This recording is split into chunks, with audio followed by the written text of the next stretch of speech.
Hello, everyone. I hope you're doing well today. I am Elizabeth Corey, and I'm the founder of BeatingTrauma.com. And this is our weekly live stream. I hope you guys have had a good week. And today I want to talk a little bit about obviously trauma, but particularly around patterns and how we can use patterns in our current lives to help us to see our childhood trauma. In some ways, I see this as almost like detective work to a degree, because we're looking for little clues. We're looking for little things in our existing lives that are really showing us what our trauma is. So that's a little bit about what I want to talk about today, is like how to do that. And get that to a place where we can utilize it, because the truth is our trauma really has a way of eluding us, because so much of it sits really in that unconscious, subconscious place. And so what we can do instead, again, is look for our emotional responses and the patterns that keep repeating themselves today to bring about clues. Look, the universe is always giving us clues about what the next thing we need to process is. I'll be honest, we ignore almost all of it all the time. And that's because that controller is in charge and they've got their blinkers on, and they're like, nope, I don't see anything. They don't want to see it. They don't want us to process it. They come up with stories that we then tell ourselves as to why things are happening to us that are generally not very true. And so, but the truth is that even if we could just see like 5% of the clues coming from the universe at any given moment, we would be doing amazing work, and we would be changing in some really impressive ways. Like, we would grow by leaps and bounds if we could actually see just even the slightest number of those clues, truly.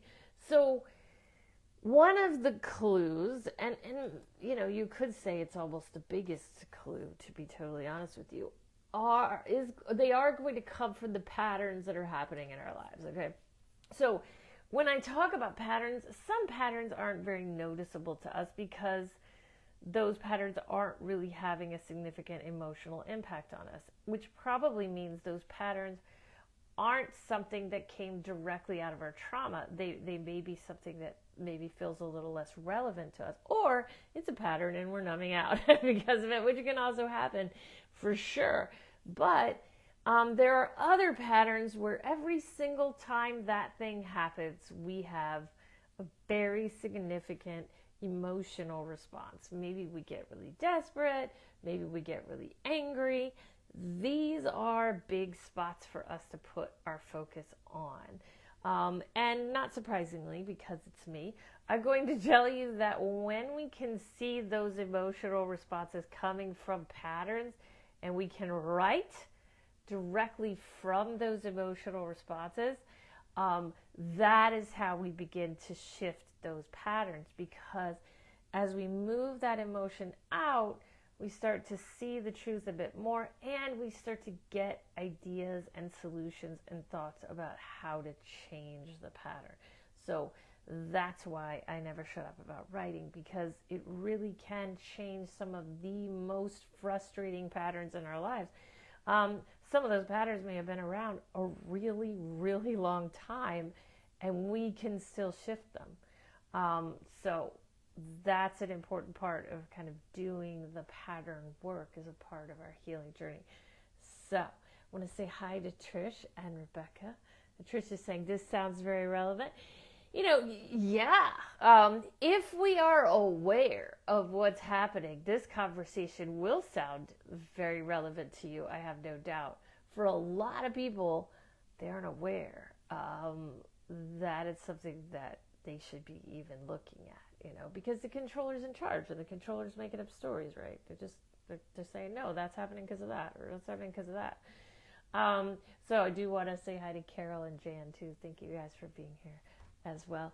So yeah, so let's talk a little bit about what are some examples of these patterns. Like, okay, Elizabeth, you're talking about a concept, but like, what is it actually, right? Like, what's actually happening here?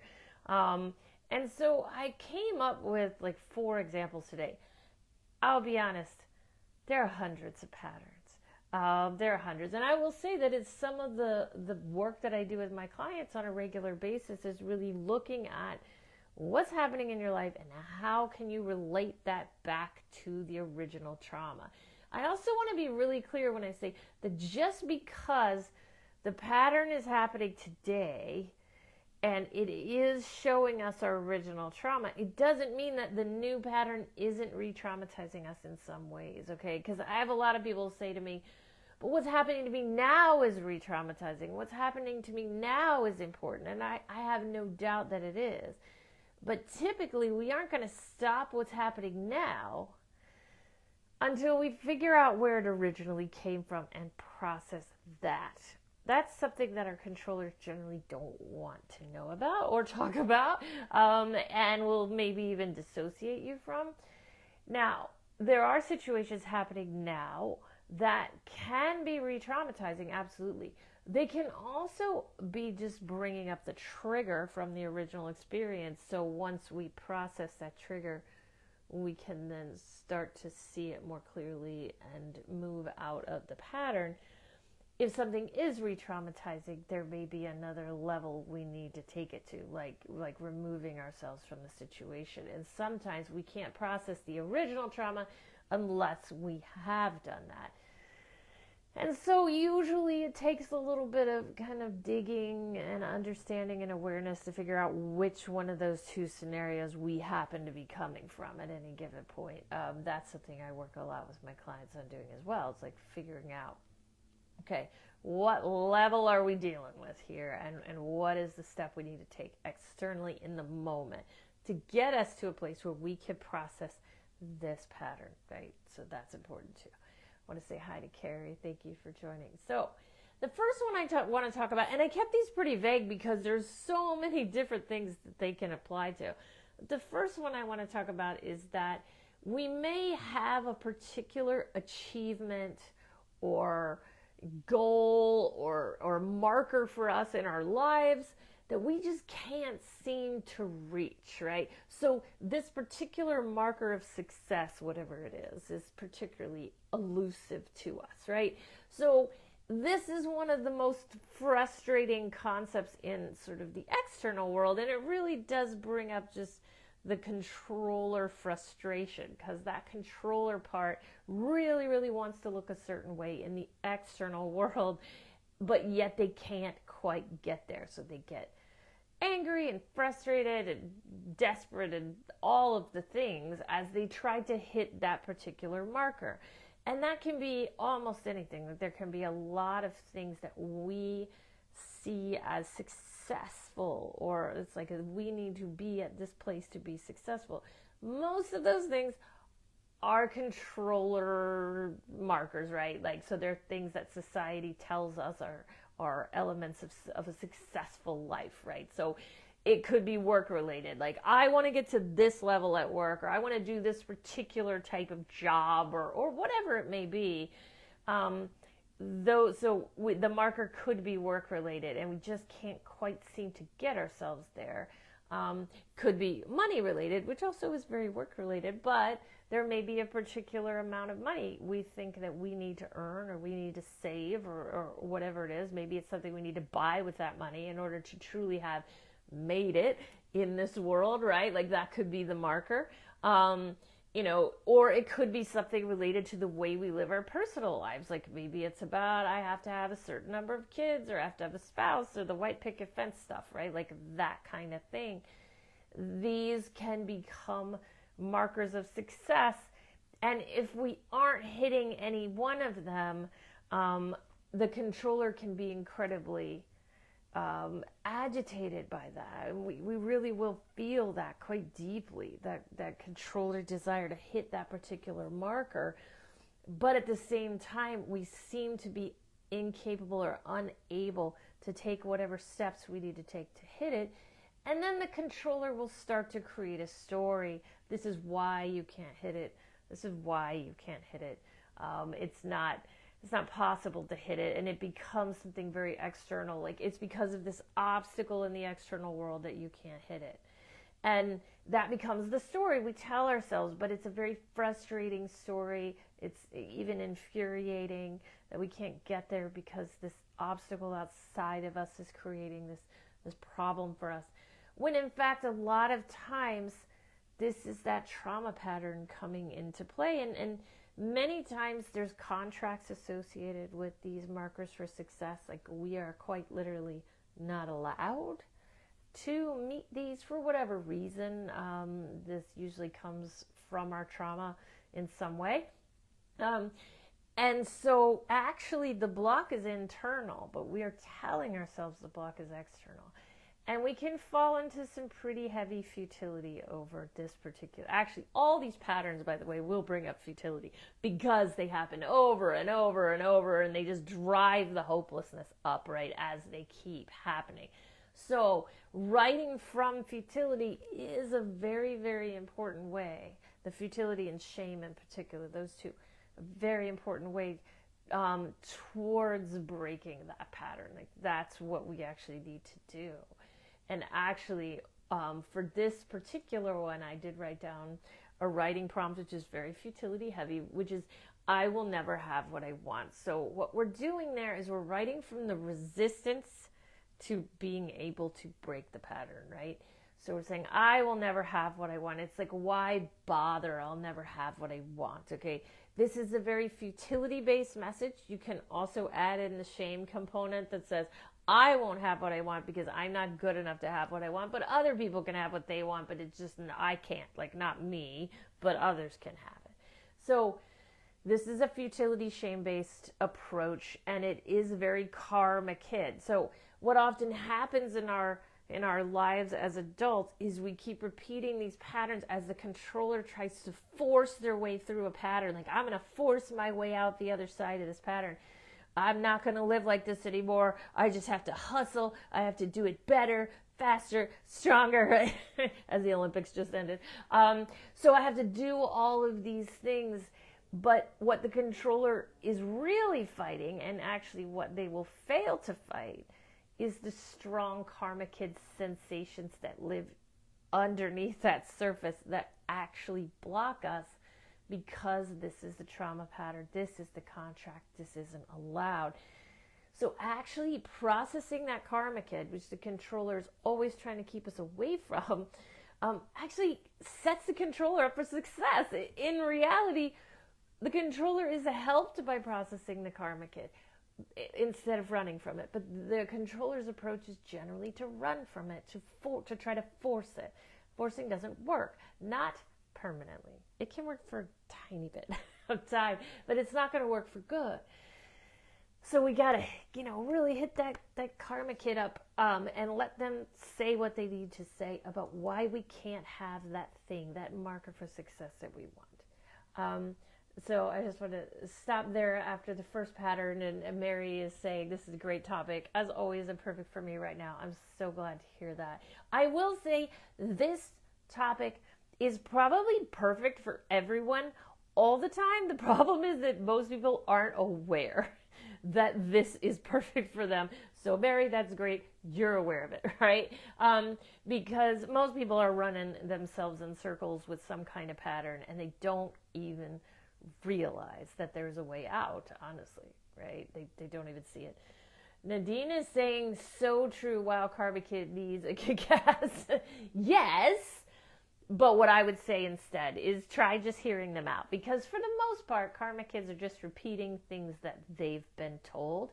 They're telling you about contracts they have, and they're very, very scared about these contracts breaking, mostly because of the threats that came with that idea. When we're children, even the threat of withholding love can feel like life or death, because how are we going to be taken care of if our parents don't love us, right? So there's a lot of fear underneath the surface of what the Karma Kid is saying. So if we hear them out, it's the best thing, But are we going to be mad at our karma kids sometimes? Yes. And actually, usually it's other parts. The controller gets really mad at the karma kid. Our freedom fighters get really mad at the karma kid. So we want to search deep inside for that little tiny inkling of compassion for the karma kid. Believe me, sometimes it's really small. And write from them and hear what they have to say. Because they didn't make any of the stuff up that they're saying, which I'll be honest, is not something people like to hear. They're like, no way somebody said those things to me. And I'm like, they may have. So that's the first one. Second one, let's talk about another pattern. This is so prevalent in the lives of trauma survivors, which is the lack of support or love or compassion in some form. Okay? When we feel this way, when we feel that futility and desperation and grief coming up because we just can't get that. No matter how hard we try, we can't get that. That is a pattern for us, right? That is a flashback. We're in a pattern. And this happens for lots of reasons, one of which is a lot of times the people we're bringing into our space are people that are just too much like our family. And let's face it, if our family didn't give us support and compassion and love, they're not, in childhood, they're not generally going to start in adulthood to do that for us. So we can be pretty surrounded by people in our adult lives who are still not giving us love and compassion and support that they weren't giving us in childhood. But in addition, we will energetically bring other people who sort of represent our family and our family's patterns into our space as well, which is a natural response to trauma because our expectations for relational situations like this it's very high. The expectations are high. That's what we're going to get. We're going to get that. We're going to get no support. We're going to get a lack of love and compassion. That's what we're going to get. So we start to exhibit certain behaviors that will encourage the pattern as well. So energetically it's happening. Then our behaviors are sort of playing into that pattern as well. We will shut down. Maybe we'll isolate, especially if somebody does appear to be capable of loving us. We will then feel very threatened or believe that person is just lying, to be honest, or, just not. Maybe we'll even think there must be something wrong with them if they love us because, we've never experienced it before. So what's wrong with this person if they actually love us? Those kind of things can show up. So we shut down, we isolate. We may chase people, but we will generally chase the wrong people. This is the love seeker, and we love the love seeker. We need to love the love seeker, but they chase the wrong people, right? We will not be able to ask for help. So sometimes there's help there, but we can't ask for it because we learned a long time ago, you don't ask for help, right? So that can become a pattern for us, which does lead to a lack of support. I did something I've never done last night. I was totally shocked. I was like, I need to get an Uber and go pick up my car at the service station. And the Uber wasn't going to be a lot of money, but something just occurred to me, like maybe the neighbors have a minute to drive me over there. And I asked them, I can do this sounds so small, right? It was massive for me to do that. And I even claimed it to them I was like, you know how bad I am at asking for help. And they went, yeah, we know. And of course, guess what? They drove me there. They were totally fine with it. They got right on that. And they took me to get my car, right? These are things like 2 or 3 years ago, I wouldn't have asked for that. So these, just kind of noticing how you just don't even try to get the support in your life anymore. That's because it's the pattern. That's because of those belief systems that are underneath the surface. And then we turn around and we don't ask for help, but we do everything for everyone else, right?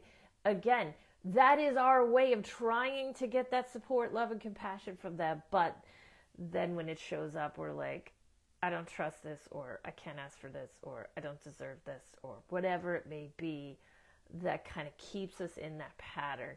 And this is another place where there's a writing prompt that I love here that I use a lot in my own life. Again, looking at that futility, looking at that grief, Nobody will ever love me or care about me. Again, there's definitely a lot of shame under there too, but working with that particular belief, that futility-based belief, can be so helpful for us in moving this kind of pattern out. And let's see, Mary is saying, oh, me too, asking for help. I asked a neighbor, she was so happy to. Yeah, most of the time we're going to find that if we actually take the chance, we're going to get support. Now, I'm not talking about doing that with our family of origin, okay? We have to ask the right people. But yes, we can get it. We can get the support. But we've learned not to try, right? So that's the futility we want to write from. Carol is saying, in healing my love seeker, I am breaking patterns and uncovering memories at the same time. So layered and intertwined. Yes, love seeker patterns are huge. They are some of the most frustrating patterns we have in our lives. And they will bring back memories. That's why the controller doesn't want to go anywhere near this. But honestly, living in love seeker patterns is not a real life. It lacks freedom, okay? Because we keep handing our power out to everyone else. And if you did miss my love seeker conversation, I think it was last week. I have to go back and look. Take a look at that, because love seeker patterns will hold us back so much in our lives. So Jan is saying, it is so therapeutic listening to what you are saying and being able to identify and acknowledge those parts, behaviors in our past and present. Bringing it to light makes it lighter. 100%. Always. Whatever we leave in the shadows, that's just powerful, right? So we want to bring it all to light. It changes so much for us. It changes so much for us. So, the next one that I have, as far as patterns are concerned, is a sense that we don't fit in or we're outcasted in some way, right? So we're not finding our tribe. And the patterns could be anything, we're out there looking and we're just not having any luck, or we think we found a group of people and then it doesn't work out, or they don't turn out to be what we were hoping they would be. And this can be a very devastating pattern. It's similar to the one about individual relationships for like finding support, compassion, and love. But it's got more of a group focus, more of a belonging focus. And a lot of times we carry beliefs from childhood into adulthood that say we are different. We are never going to find that group. And a lot of the reasons for that are because many abusive families will come at us with family first stuff. Like we're your only tribe. We're your only group. Others are not going to be there for you. You're not going to be able to find a tribe outside of us. Like we're all you've got, because they tell us that when we're little, because if we're still a child or a teenager and we find support in some other type of group, we might start talking about our experiences in childhood. That's unacceptable. So we tend to carry these beliefs, and the way that they get in the way of us finding a tribe is that, for example, we will focus on differences. The truth is, there is never going to be a tribe that is a cookie cutter of you. Like, your tribe is never going to totally mirror you as far as those people are concerned. But we will be so focused on, I'm different from those people for this reason, I'm different from those people for this reason. We will use shame a lot here. We'll be like, I'm different from these people because I'm not good enough. But also freedom fighters will come up, especially freedom fighters that are concerned about our authenticity in groups. And they'll say things like, these people, they're not good enough for you, or their strengths are different. Your strengths are better. Freedom fighters can be quite complimentary about our authentic self. But either way, they sort of keep us from finding that tribe. And I'll be honest, if we've experienced trauma in a group setting, which means more than one person kind of coming at us at once, we can find groups really scary. Especially if we've had these situations in the past where multiple people sort of ganged up on us, or there was a betrayal where we thought one person was our friend and then got around groups and then they weren't. These can really impact us. So a good writing prompt here is, I am just too faulty, or I am just too different. Like there's nobody like me, so I'll never have a tribe, right? That's sort of the message that might come up from the Karma Kid or the freedom fighters in these situations. So those are three. I'm actually gonna stop with three today because the fourth one I had is a slight bit repetitive, and I think I don't wanna like rush through it too much. But those three patterns are great examples for us of patterns we have in our lives and how we may sort of be perpetuating those patterns as we go through life, through those Karma Kid beliefs, those love seeker beliefs.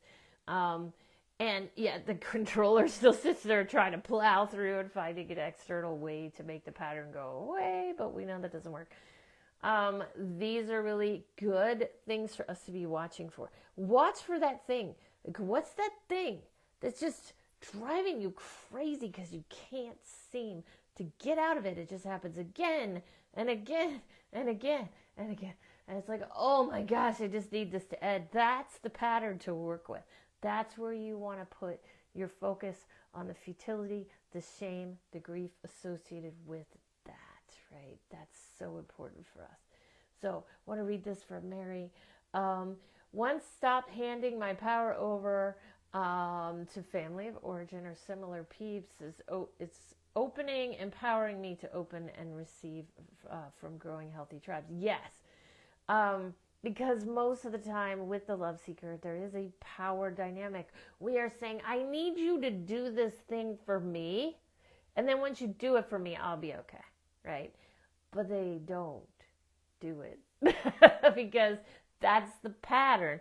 So our job is to pull those expectations in around those people. Maybe they're good for us, maybe they're not, but we don't want to kind of hang our hat on them doing the thing we need them to do in order for us to be okay. That's the love seeker work that we need to do, and it's so freeing when we can do it. And yes, Mary, you're right. We do need to take baby steps with tribes. We absolutely do. Because they are human, yes. As you're saying, they are human, and they will do human things, and it won't be great what they do because humans are not great. But if we can sort of like pull apart the life or death kind of responses we're having from the current interactions, that's when we start to see a difference in the patterns. It doesn't mean you're going to be in that tribe forever or you're going to be in that relationship forever. You may grow out of it at some point. We're supposed to be growing in and out of relationships with people, but we often think if it's not forever, we've done something wrong. That is not true. But at the same time, if we aren't in that life or death place, it usually does open up for us a slightly different response to those people. Even one where we can set our boundaries and confront them and come out with a stronger relationship with people, right? So don't get me wrong. I know your controller would never tell you that's possible, but it in fact is. So thank you all so much for being here with me today. I loved all the interaction. It's great to see all of you. And I hope this was helpful. Based on the feedback, I would say that it is. And if you have a pattern that you're struggling to stop recreating, is driving you crazy, please do reach out to me and we can talk about it. And, we can even have some consultations. I can help you through it with some writing that may be just what you need. So thank you all so much. And I will talk to you next Tuesday, same time, same place. See you guys then. Bye.